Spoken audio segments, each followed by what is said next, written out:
সুপ্রিয় দর্শক, আসসালামু আলাইকুম। সবাইকে স্বাগতম জানাচ্ছি আজকের গুরুত্বপূর্ণ সংবাদে। প্রথমেই জানিয়ে দিচ্ছি সংবাদ শিরোনাম।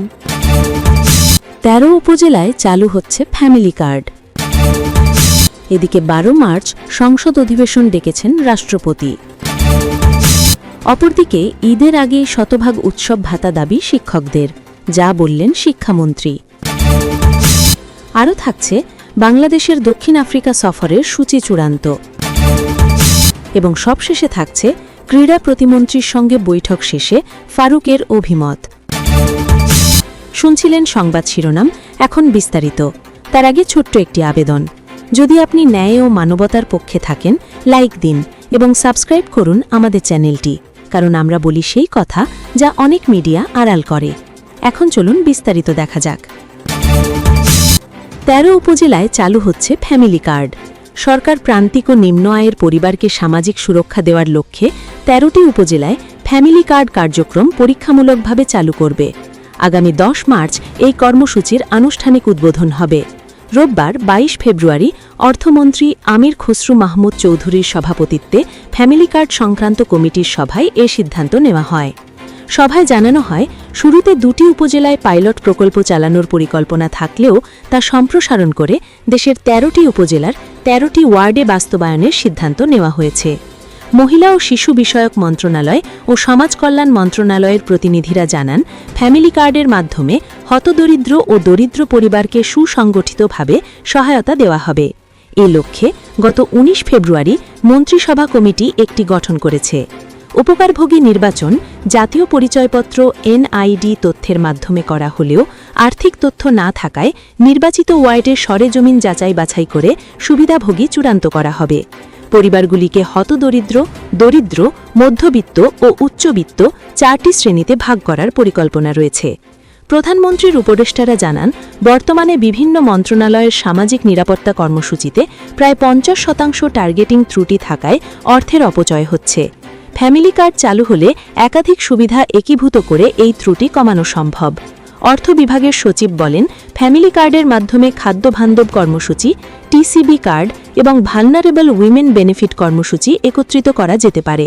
উপকারভোগী নির্বাচনে এনআইডি নম্বর, জন্ম তারিখ ও মোবাইল নম্বর বাধ্যতামূলক হবে। এছাড়া দ্বৈত সুবিধা রোধে অন্যান্য সামাজিক নিরাপত্তা সিস্টেমের সঙ্গে আন্তঃসংযোগ থাকবে।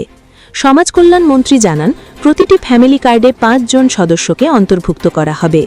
বড় পরিবারের ক্ষেত্রে প্রতি ৫ জনের জন্য আলাদা কার্ড দেওয়া হবে। একই ব্যক্তি একাধিক ভাতা পাবেন না, তবে পরিবারের অন্যান্য সদস্য ভাতা পেতে পারবেন। প্রাথমিকভাবে ফ্যামিলি কার্ড বিতরণ হবে বনানীর করাইল বস্তি, পাংশা, পতেঙ্গা, বাঞ্ছারামপুর, লামা, লাখ, খুলিশপুর, চরফ্যাশন, দিরাই, ভৈরব, বগুড়া সদর, লালপুর, ঠাকুরগাঁও ও নবাগঞ্জে। উপজেলা, ইউনিয়ন ও ওয়ার্ড পর্যায়ে কমিটি গঠন করে ৫ কার্যদিবসের মধ্যে উপকারভোগীর তালিকা চূড়ান্ত করা হবে। অনুদানের অর্থ ব্যাংক বা মোবাইল ফাইন্যান্সিয়াল সার্ভিসের মাধ্যমে বিতরণ করা হবে। নারীরা খানা প্রধান হিসাবে ফ্যামিলি কার্ড পাবেন এবং অন্য ভাতা পাবেন না, তবে পরিবারের অন্যান্য সদস্যের সুবিধা থাকবে।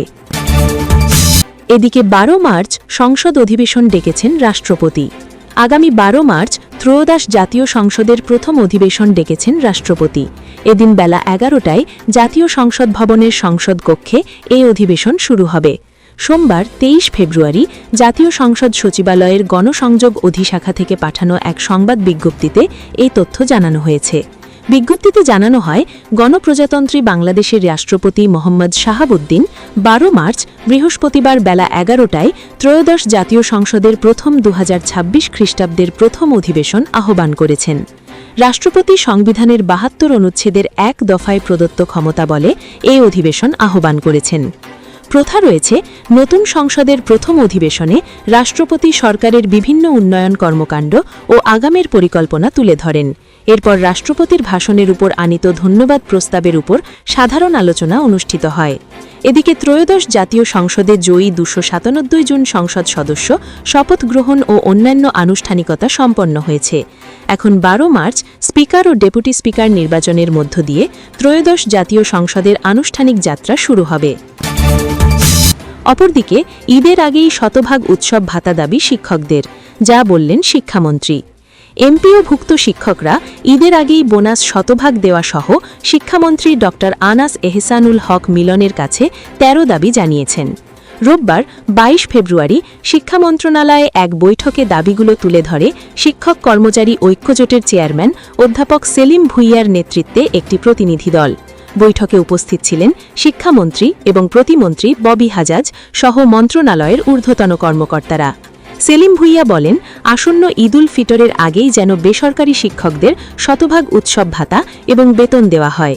এছাড়াও শিক্ষকদের যেন কোনো আর্থিক চাপ না থাকে, যাতে তারা নিশ্চিন্তে পাঠদান করতে পারেন। এ বিষয়ে শিক্ষামন্ত্রী বলেন, শিক্ষকদের শতভাগ উৎসব ভাতা দেওয়ার বিষয়টি পর্যালোচনা করা হবে। শিক্ষা মন্ত্রণালয়কে সবচেয়ে বেশি গুরুত্ব দিচ্ছেন প্রধানমন্ত্রী তারেক রহমান।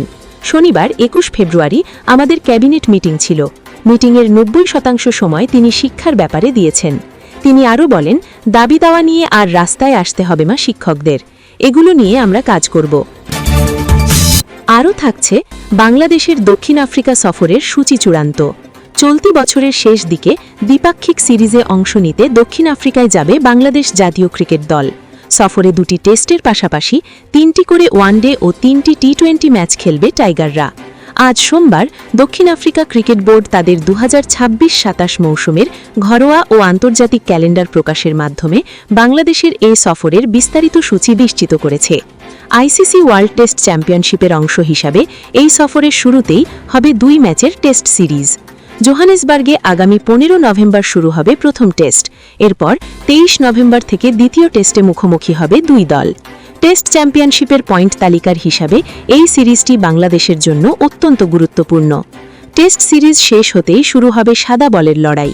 ১ ডিসেম্বর থেকে শুরু হবে ৩ ম্যাচের ওয়ানডে সিরিজ। সিরিজের পরবর্তী ২টি ম্যাচ অনুষ্ঠিত হবে ৪ ও ৭ ডিসেম্বর। সফরের সব শেষে থাকবে ৩ ম্যাচের টি-20 সিরিজ, যা ১০ থেকে ১৩ ডিসেম্বরের মধ্যে সম্পন্ন হবে। দক্ষিণ আফ্রিকা ক্রিকেট বোর্ডের প্রধান নির্বাহী ফোলেদ সি মোসেকি জানিয়েছেন, অস্ট্রেলিয়া এবং ইংল্যান্ডের পাশাপাশি বাংলাদেশকে আতিথেয় দিতে তারা মুখিয়ে আছেন।